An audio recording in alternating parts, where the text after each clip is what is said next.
shrimp and lobster scampi. You're damn welcome.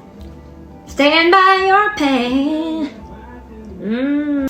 Wash them suckers.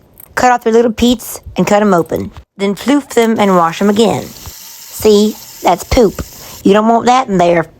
Now season them on both sides. We're not animals. Salt, garlic powder, butter, paprika, parsley, you know the drill. I floof mine up with some lemon, and then I bake them on 400 degrees for 10 minutes. Now boil your pasta. Season the water, we're not animals. Little secret ingredient I like to use. I'm using protein pasta, mind your business. Heat some olive oil over medium-low. Add some shallot, or I'm using red onion and need it to be used. Add a little bit of brown sugar to caramelize it if you do. Salt it, we're not animals. And then add you a heaping tablespoonful of garlic. Add some butter to it, and then parsley, basil, crushed red pepper flake. It is fabulous. Then add in your shrimp. Now, I brine my shrimp overnight in some Old Bay. I use shrimp in the shell because it locks in the flavor, mind your business. Then a splash of white wine, cover, and let them think about what they did. Check on them after a minute. Flip them over. If you overcook your shrimp, I will come after you.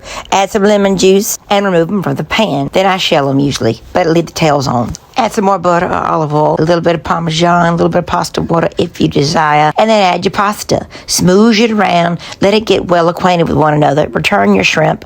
Be careful, and then place your lobster on top to serve.